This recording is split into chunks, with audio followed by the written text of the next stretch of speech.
So yesterday, two Japanese streamers from Waziyagana TV on YouTube, hosted by voice actor Yuichi Nakamura and gaming personality Mafia Kajita, were given early access to an hour-long hands-on demo of Metal Gear Solid Master Collection Vol.2. All of this before the public release. Sorry if I butchered your name, guys, I don't speak Japanese fluently. And while most people were understandably focused on the simple fact that Metal Gear Solid 4 Guns of the Patriots was finally running outside of the PS3, this footage revealed a surprising amount of smaller details that tell us far more about how carefully Konami might actually be handling this collection, aside from just some generic skins.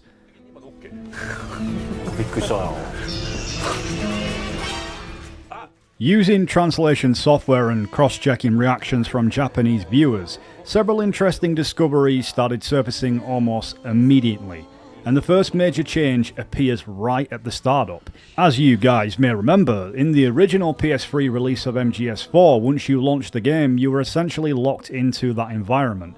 But in the Master Collection Vol.2, Konami has apparently added a back to main menu option, directly inside MGS4's menu itself, allowing players to instantly return to the launcher menu to switch language versions or access bonus materials like the scenario book and even Peace Walker itself. That may sound minor, but it immediately tells us this collection is being structured more like Preservation Archive than a simple ROM dump, because we've even got back the old Metal Gear Solid 4 database that essentially gives you all the pieces of lore from the series.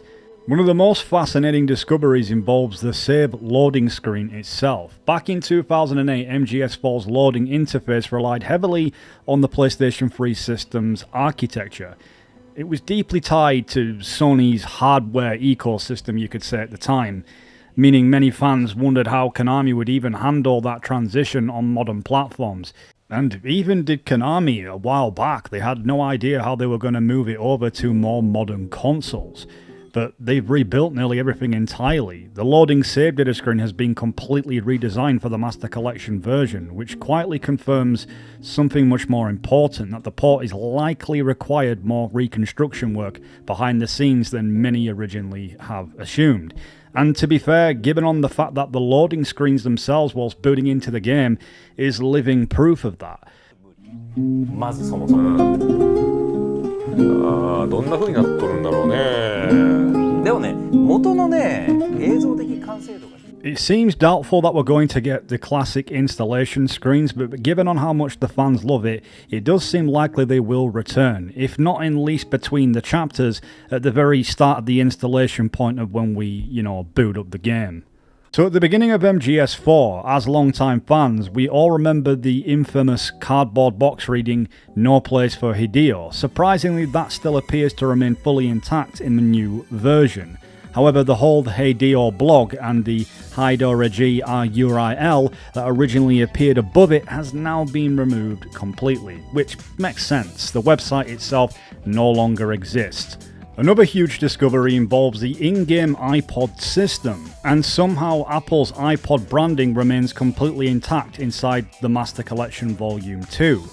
The name is unchanged, and the design is still the same, and all the music acquisition menu references are still as exactly as it always was back then, which is honestly really cool, considering the real-world iPod officially died in 2022. And who knows, I believe that Konami could potentially expand the music content further on the iPod, perhaps giving us music from The Phantom Pain, and maybe new podcasts to show how they made the new Master Collection, who knows. Another detail Japanese viewers caught also involves controller functionality. The original PS3 version of MGS4 was heavily built around pressure-sensitive buttons. Lightly pressing L1 could perform such a soft toss grenade, whilst a firmer press created a harder throw. And same would apply with CQC back in MGS3, where you could hold the circle button and the tighter you held it would cause the slit throw action. I mean, the entire design philosophy was obviously tied directly to the older PlayStation hardware compared to now. Modern controllers just simply don't function the same way anymore. So it appears that Konami has remapped many actions towards L2 and R2 instead. bringing MGS4 closer to your typical modern shooter conventions across all modern day consoles and PC. But what makes this especially interesting is the implications surrounding the dialogue itself, since all the cutscenes sometimes verbally referenced original button prompts.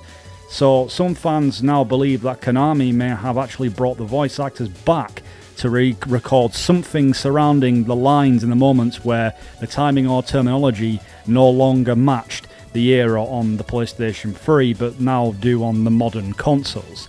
And if that's true, that's an absurd level of effort for what many assume would be fairly straightforward re-release. Dual layered too.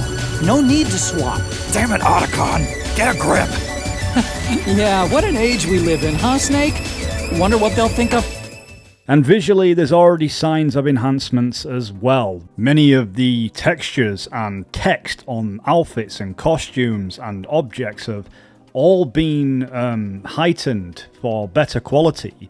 Instead of running at a native 7020p or 1080p at 30 FPS, apparently we're going to be able to lock in at 4K at 60 FPS, which is absolutely brilliant, and no doubt modders will probably most likely uncap it. I can't say that'll be the same for the Nintendo Switch, but honestly I haven't picked up one of those consoles since the Nintendo 64, as great as Nintendo is. So interestingly, in the demo, we get a closer look at the Solid Eye, and of course I've noticed that the text and the surface detailing on the device, it just looks dramatically clearer than the original PS3 version. What's also amazing is how Konami have found a way to make sure all their licensed collaborations have survived, including the energy drink known as Regain, which briefly appeared during the footage inside the Underground Militia hideout.